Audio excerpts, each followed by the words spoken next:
Hey guys, Mike coming back with another video. This time it's a little recap from SGC and PSA and a major bench purchase. That's been a while since I had a major bench purchase, as I'm getting down to the last few things to complete the 50-year run from 68 to 18. I'll show you that last. But to start out with the SGC return from Mike O. Appreciate it, Mike, as always. First was now a lot of these were I sent in now because back in the day, SGC wouldn't slab these real thick cards, but now they do with the new holders.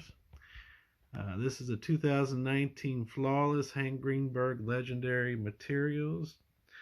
Double relic bat. Came back in 8.5. Thick cards are usually pretty hard to grade anyway. But beautiful green for Greenberg. Beautiful picture. Love it. And got back this triple relic from Flawless to 2020.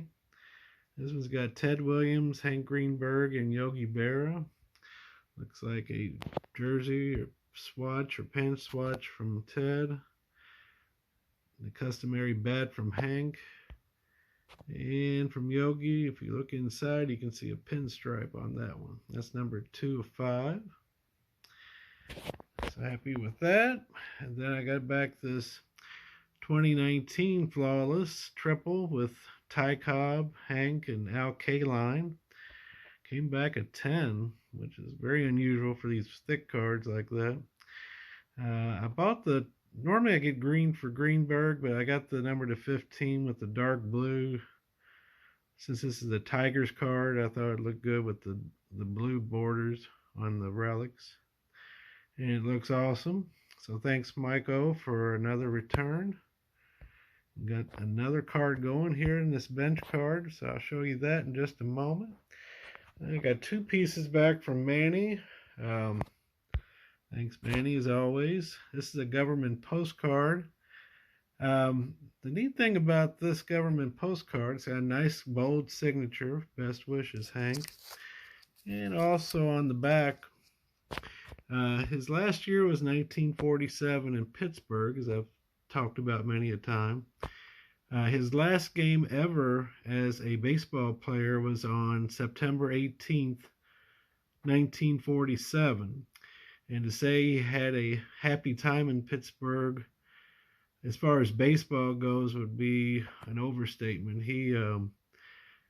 I've read a few different things saying that he didn't really want to leave Detroit. He was forced to do that, and he mulled over even playing for Pittsburgh in 47, though he decided to go ahead and do it.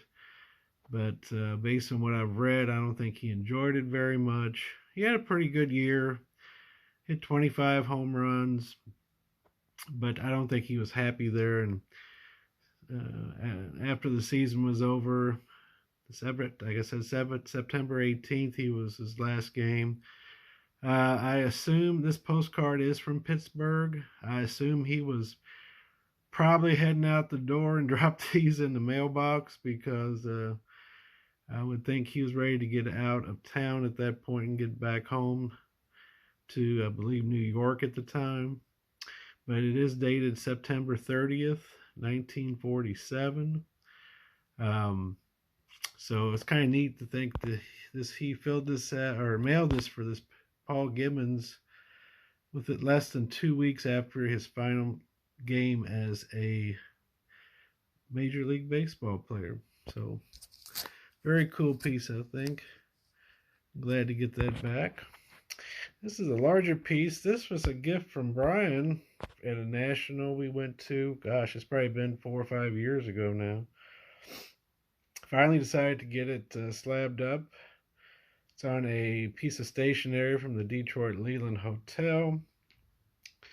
And it's got a nice 30s signature on it.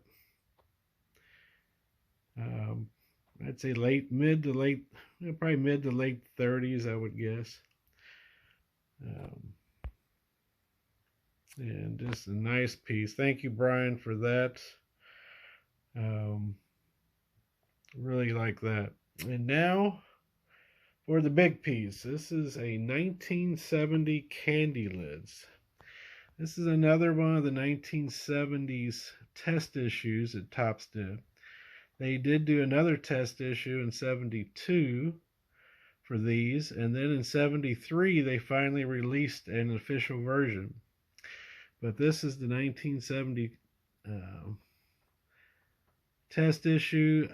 PSA is only slabbed 10 of these total. I couldn't find any on SGC. I've seen a couple over the years. It's been a long time since I've seen the last one. You always think the prices were always really high, and I thought, well, I'll wait for the next one, and after a while you have to decide, well, I don't know if there's going to be a next one or how long it's going to be. So when this one popped up, it was kind of pricey, but I thought, I haven't bought a nice bench card in a while, and I'm really down to the nitty gritty now, just a handful. I need a 72 test issue candy lids, and I need the 73 comics, and both of them are just as rare as this piece is, so we'll see if I can track them down eventually. But what I like about this is it's got a different picture. The 72 and 73 have a different photo, the same photo, but not this one. And I believe the Cincinnati is, the C on his cap is airbrushed out. Now this is just a beautiful photo of him. Great batting stance photo with the anniversary tag on his shoulder. Beautiful design. You can see this was the top of the lid, would be on the little box of candy.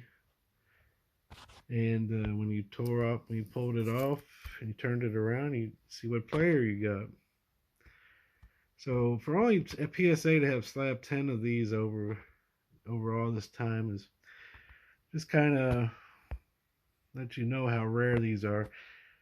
Being a 4, I don't care. It's one of those where you just have to have it. It don't matter what grade it is, the way I look at these things. But super happy to get that in the collection. And one more off the list. And just glad to have it. Beautiful piece. So there you have it. My huge pickup from Johnny. A couple nice Hank autographed items. And some nice Hank cards. I've got almost all Hank stuff in slabs, or an example of each issue, so I'll be sending in some more. But thanks for watching. Hope everybody's enjoying the NFL playoffs and getting ready for baseball season. And thanks for watching, and all the best to everyone. Take care, and Lord willing, we'll do it again. Thank you. Bye-bye.